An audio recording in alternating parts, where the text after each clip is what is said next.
continuar o nosso estudo. 3, 2, 1, claquete, ok? Quem perdeu a aula de ontem está lá no canal YouTube, né? Simon Silveira Andrade, com relação à introdução aos conceitos da ondulatória. Ontem a gente falou para você de frentes de onda, do que é uma onda, da questão da propagação, da questão da natureza de uma onda, e hoje a gente vai falar um pouquinho dos elementos dessas ondas, ok? Os elementos de onda. Que elementos são esses? Bom, Terra havia falado ontem, né? Comprimento, frequência, período, amplitude, velocidade. Então, esses são os elementos de onda que a gente vai vincular agora no tópico 3, dando continuidade, tá? Estamos na frente B, se alguém perdeu a aula de ontem, estamos na frente B, falando de ondulatória, ok? Nos capítulos da apostila 3 e 4, tudo junto, né? Seguindo ao mesmo tempo a apostila 3 e 4, que a gente finaliza ela aí nessa próxima semana. Então, tópico 3, nós vamos falar dos elementos, ok? Da nossa onda. Claro que quando se diz elementos da onda, a gente está falando da onda transversal, tá bom? Por que eu preciso saber muito da onda transversal? Porque eu disse para você que isso aqui, ó, é uma função de onda, é uma função senoidal ou cossenoidal. E você já sabe, se não se lembra lá do movimento harmônico simples, né, do segundo ano, tudo que tem um movimento periódico, né, sistema massa-mola, vai e volta, vai e volta. Pêndulo simples, vai e volta, vai e volta. Rotor ou motor de carro, disco, ventilador, motores no geral, tudo que tem esse movimento periódico pode ser descrito por essa função. Então, é claro que é importante você conhecer isso aqui, não só como uma onda, mas também, dada uma função, conseguir retirar dessa função dados como comprimento, como período, como amplitude, são dados importantíssimos que a gente necessita, ok? Ao longo de um estudo, ok? Então, nesse caso aqui, nós temos a linha que representa a nossa onda no estado de menor energia, nós vamos gerar uma perturbação e a nossa onda vai, sobe, desce. Certo, galera? Tá aí, ó. Ok? Esse é um padrão de ondas, uma repetição que acontece em função em cima das cristas e embaixo dos vales, as regiões de máximos e mínimos na nossa onda. É como se você quisesse lembrar, né? Aqui está a posição de equilíbrio, lá em cima mais A e aqui embaixo menos A. Então a nossa onda oscila em torno das amplitudes positiva e negativa. Claro que isso é apenas uma questão de sinal, né? Uma questão conceitual, mas a gente já sabe então que essa quantidade que a minha onda sai daquele ponto de equilíbrio, o quanto ela se distancia, nós vamos chamar de amplitude, o asão, que acontece tanto em cima quanto também embaixo, perfeito? Então, A é a amplitude da onda. Está muito relacionada com a grandeza energia, tá, moçada? A amplitude da onda está relacionada com a energia. Dou um totozinho, ondinha, dou um totozão, ondão. Então, é claro que a amplitude carrega a energia da onda. A saber, por exemplo, o próprio tsunami, né? Que em alto mar, nas profundidades maiores, tem alta velocidade e baixa amplitude, mas quando chega perto da costa, né, ele vai transformando a energia cinética dele em energia potencial gravitacional e tendo ali um travou voltei, e tendo ali uma altura maior, né? Então a gente consegue perceber, né, a dimensão daquela onda gigante, né, observando, fala assim, caraca, deu ruim, né, deu merda, é uma onda muito grande, eu sei que a colisão vai ser muito forte também. Então, a amplitude carrega muito dessa energia da onda, tanto a amplitude quanto a frequência, que também, claro, está relacionado com a energia da onda. Alguém se lembra o que é frequência? O que significa frequência? Ah, velho, esqueci. Frequência Com que frequência você vai à escola? Ah, ultimamente nenhuma. Né? Com que frequência você tem aula? Com que frequência? Enfim, frequência é um número, é uma quantidade de Seria o vezes, né? número, então, de cristas e vales? Não, é o número de ondas, que é uma crista e um vale, por Uhum. unidade de tempo. Se eu fosse falar com que frequência você vai à escola, numa época normal, você diria: ah, eu vou 5 vezes por semana. Repara que é um número por tempo. Então, a nossa frequência em hertz, e o que significa o hertz? Rotações por segundo. Aqui, rotação por segundo é no movimento circular, aqui seria o número de ondas, revoluções por segundo. Então, se você analisar aqui, nós temos uma crista e um vale, uma repetição. Por que, Simon? Porque vai começar de novo, uma crista e um vale, outra repetição. Então, nós temos aqui crista vale, uma onda, crista vale, duas ondas e uma crista. Então, nós temos nesse padrão aqui 2,5 ondas. Aqui. É claro que uma onda tem que ser do começo de crista até o próximo começo da próxima crista consecutiva. Porque a gente diz que o comprimento de onda lambda representa para nós o tamanho entre duas repetições sucessivas, o tamanho de uma onda. Então veja, começo de crista para começo de crista, ou de crista a crista, também são duas repetições consecutivas, ou de vale a vale, também não tem problema não. Então, se você analisar comigo o nosso esquema, nós podemos chamar lambda de comprimento de onda, o tamanho de uma onda. Deu para lembrar? Ah, isso aí deu. Claro que a frequência, né, esse número de ondas que eu tenho por segundo, um exemplo que eu posso te dar é a frequência da luz visível, que está em torno de 10 elevado a 14 Hz, a ordem de grandeza. 10 elevado a 14 Hz. Amado, são 100 trilhões, 100 vezes 10 a 12, 100 trilhões de ondas por segundo. Agora está iluminado o local onde eu estou, eu coloco a ponta do meu dedo aqui e falo para você que está passando aqui na ponta do meu dedo 100 trilhões de ondas por segundo. É evidente, então, que se eu tenho 100 trilhões de ondas, elas têm que estar bem aglomeradinha, né? Bem aglomeradinha, algo mais ou menos desse naipe aqui, ó, no mesmo espaço. Se eu tenho no mesmo espaço poucas ondas, elas podem ficar de boa aqui, né? Tem espaço para elas. Agora, se eu tenho muitas ondas, elas vão ficar aglomeradinhas. Então, já deu para perceber nessa relação aqui que o comprimento de onda e a frequência são inversamente proporcionais, né? Aonde o comprimento de onda é grande, a frequência tem que ser pequena, poucas ondas. Agora, aonde o comprimento de onda é pequenininho, olha a distânciazinha entre elas. Eu tenho uma porrada de ondas. Já mostra para a gente uma Ô, relação Sá, inversa entre eles. Pode falar? e a amplitude já vai alterar de acordo com a frequência e Não, o comprimento ou não? não. Ok? Não. A amplitude traz para nós intensidade, né? Exemplo, Uhum. eu tenho uma onda com frequência, agora vamos falar de luz. Eu tenho uma onda com uma frequência de 3,5 vezes 10 a 14 Hz. Que luz é essa? Luz vermelha. Ok? Então a minha onda tem um comprimento e uma frequência específica. Top. Agora, produzir o laser cristal que vai gerar isso aí.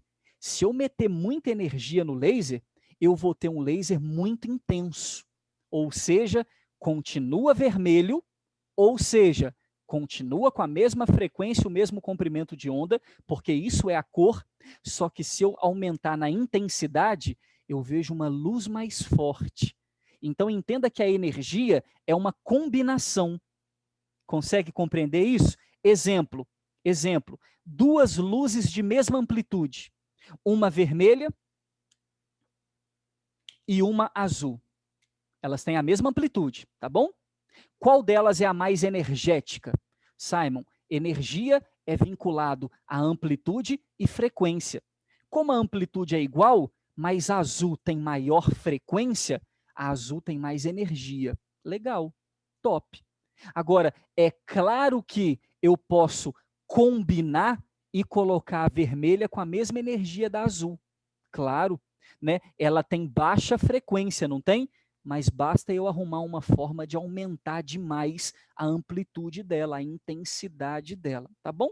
Isso é um parâmetro muito cobrado, não, ô Terra, mas estou colocando para você a ideia de que é uma combinação de coisas, tudo bem? Não, entendi. Muito bom, então. Então, nós temos aí a nossa amplitude, frequência e comprimento. Claro, eu não posso esquecer do período, o tempo de uma onda, né? Período dado em segundos. E por isso existe uma relação entre o período e a frequência. Lembra? O período é o inverso da frequência e a frequência, o inverso do período. Nada diferente do que você já viu com Tarsis lá na mecânica, né? Movimento circular uniforme, lá atrás, né? Tem um tempinho que você viu isso. E claro, amplitude, frequência, comprimento e período, a nossa onda também tem velocidade. Lembra? E a velocidade da nossa onda, lembre-se, velocidade de uma onda no mesmo meio é constante, porque a velocidade depende do meio. Então, se a velocidade da onda num meio homogêneo, né, homogêneo, não vamos falar transparente não, se a velocidade da onda num meio homogêneo ela é constante, eu posso calcular ela com ΔS sobre ΔT. Então, velocidade é distância sobre tempo. Por isso que a física escreve a velocidade como sendo distância sobre tempo, ali, distância de uma onda e o tempo de uma onda, é o famoso você lambda tesão, perfeito? V igual a lambda sobre tesão é o famoso distância sobre tempo, mas nós também temos, substituindo no lugar do tesão, 1 sobre a frequência, repetindo o primeiro, multiplicando pelo inverso do segundo, o famoso você lambe sai faísca ou vaca lambe farinha, que a gente brinca, né? Que é a velocidade em função da frequência. Ficou conhecida como equação fundamental da ondulatória. Então, velocidade em função da frequência, velocidade em função do período. Ok, gatões? E aí nós temos duas equações para calcular velocidade. Ô, Samu, qual Pode que é a falar, unidade linda. do comprimento de onda? Não entendi? Qual que é a unidade do comprimento de onda? Repara que eu não coloquei unidade nem no comprimento nem na amplitude, porque pode variar, tá bom, bonita? Geralmente é uma distância, aí pode ser centímetro, pode ser milímetro, pode ser metro. Se eu quiser brincar no sistema internacional, né, velocidade, nem na velocidade eu coloquei unidade, mas você sabe que é metro por segundo no sistema internacional. Mas tem tanto exercício que brinca em centímetro por segundo, milímetro por segundo, que aqui a gente acaba não colocando. Mas se eu quiser trabalhar no sistema internacional, metro por segundo, o comprimento de onda tem que ser metro, tá ok? Já que ele faz sentido pensar em unidade, porque ele entra na fórmula. Como a amplitude não entra em nenhuma fórmula aqui, a gente deixa baixo. Tá bom, Marina? E ali a frequência é uma onda? A frequência é o número de ondas por segundo. Tá bom? Vamos puxar ela aqui para você. Frequência é o número de ondas por tempo. Né? Geralmente a gente fala segundo para ser hertz, porque se for por minuto, a gente tem que chamar de RPM, rotações por minuto, ou ondas por minuto. Então, o que é frequência? Número de ondas por tempo. E o que é período? Tempo de uma onda. Uma onda só. Ô, Sam, a Pode mandar. conversão de Hertz para RPM é aquela do 3,6? Não, aquela é para velocidade, tá bom? A conversão do Hertz e do RPM é multiplicar e dividir por 60, tá bom? RPM é por minuto. Só que como o minuto tem 60 segundos, né, fica por 60 segundos. Então é só dividir por 60 se você estiver indo do RPM para o RPS, tá bom? Que é o Hertz. Aí eu divido por 60. De lá para cá, multiplico por 60, tá bom? Show. Conversão do 3,6 fica só para a velocidade, o quilômetro por hora e o metro por segundo. Ficou claro os elementos da nossa onda? Ficou. Ficou suave? Na hora que eu puder aqui, você Ficou. fala que eu apago para vocês.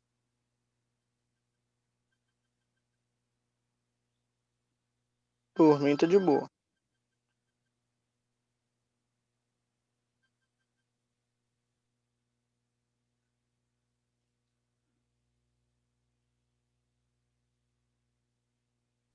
Por mim tá de Pagar. boa, tá de boa.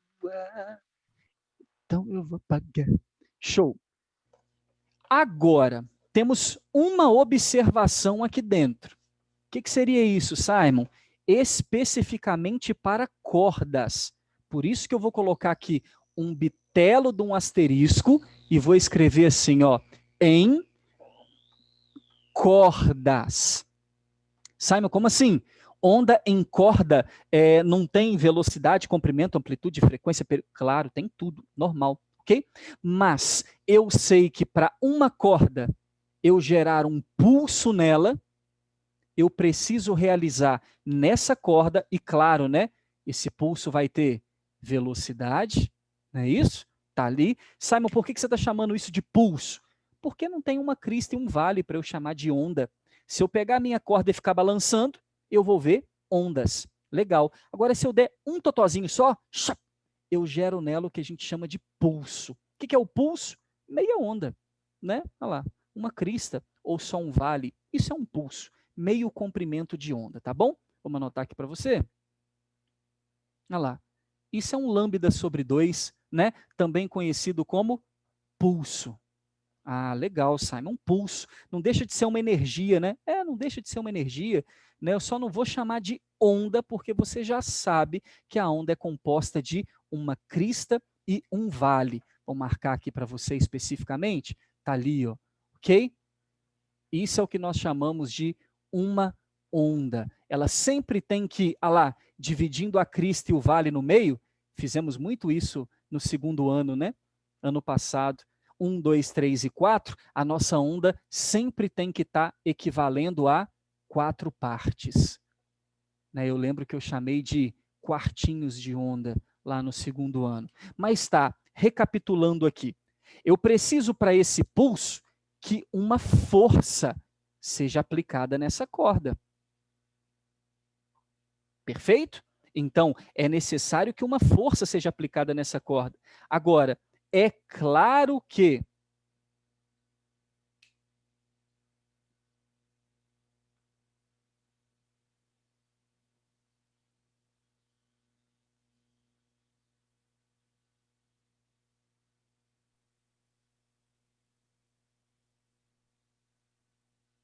Ô, Sam, você tá aí, meu filho?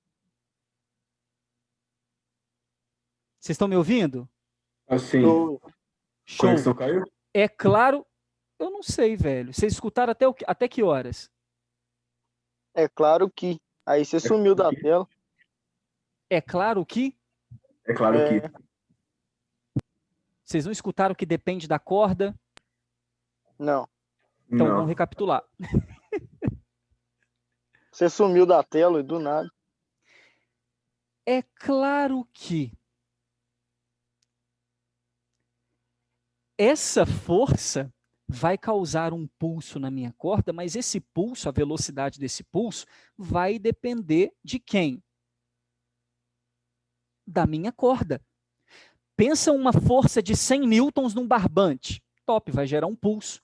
Agora pega uma força de 100 newtons e aplica numa corda de navio, um tarulão de corda daquela. Né? Talvez nem pulso você vai conseguir gerar lá. Então é evidente que a velocidade numa corda, além de vaca, lambe e farinha, por favor, né? Se eu tiver uma onda, eu continuo podendo usar aqui V igual a lambda F, normal, porém, né, existe uma segunda forma de calcular a velocidade de uma onda quando estamos trabalhando em uma corda, perfeito? E aí depende de F. Quem é F? A força de tração Ô meu amado, é claro que você sabe que é tração, não estou menosprezando a sua inteligência, não. Afinal de contas, toda força que eu aplico numa corda, né, ela vai se chamar tensão ou tração. Então é claro que ela depende disso. Só que note, lá no seu primeiro ano, e até agora na revisão com o Tarsis também, você costuma chamar isso de T, né, a tração ou a tensão no fio, na corda. Faz todo sentido não usar T aqui, né? Afinal de contas, tesão para nós aqui é período, né? Então, para não fazer aquela confusão, a gente vai de F. Ah, mas aí tem professor que fala FT, mas aí é abusar demais de você, né? Porque você já sabe que essa força é uma tração. Por isso, F, tá ótimo. Mas vai depender também da corda. E o que essa corda tem? Densidade. É claro que não faz sentido falar densidade volumétrica, né? Porque a corda é uma massa distribuída ao longo de um comprimento, então nós vamos chamar de densidade linear. O que é a densidade linear? Aí a galera da química aí manda, né? Ah, Simon, é massa sobre comprimento, né? A densidade volumétrica é massa sobre volume, então a nossa densidade aqui é massa sobre comprimento. Por isso, dada em quilograma por metro. Então, se eu souber a força de tração aplicada na corda e se eu souber a densidade linear da corda, eu consigo calcular a velocidade através de raiz quadrada de força sobre densidade.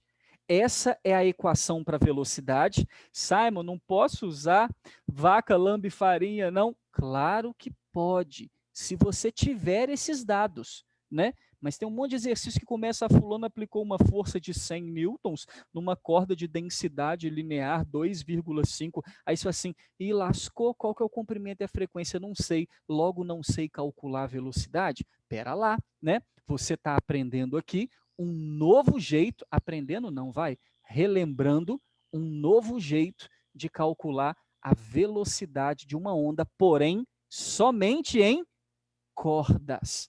E aqui fica claro para você, né, pegando carona num conceito que a gente vai estudar agora em sequência, né, os fenômenos ondulatórios, eu tenho cordas finas e grossas, né? Se a gente for comparar duas cordas, eu posso dizer que uma é mais fina e a outra é mais grossa, se elas forem assim, né? Então fica claro aí, por favor, que na hora da gente for trabalhar com cordas, aplicando uma mesma força nelas, a corda fina e a corda grossa terão velocidades diferentes. Claro, ok? Quem é que vai ter a maior velocidade?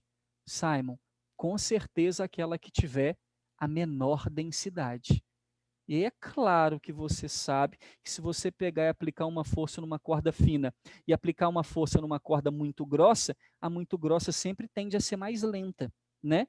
Porque cordas de mesmo comprimento, mas porém com mais massa, ou seja, corda grossona, mais massa, mais densidade, menos velocidade. Claro, para uma força constante. Então, se você analisar comigo a equação, a gente já tira aqui uma bolotinha, né? Um ponto especial dizendo que a velocidade, por exemplo, numa corda fina, tende a ser maior que a velocidade numa corda grossa. Claro que tudo isso para uma força constante, né? Senão não dá nem para comparar, né? Se a força for a mesma que eu aplico numa fininha ou numa grossa, dá para entender que a velocidade na corda grossa é maior. Show?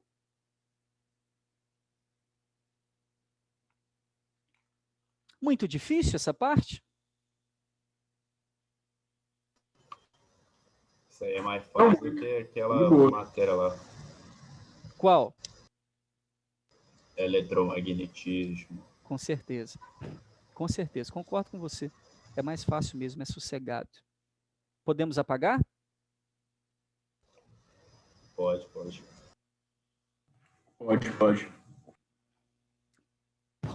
Pode, pode. Pode, pode.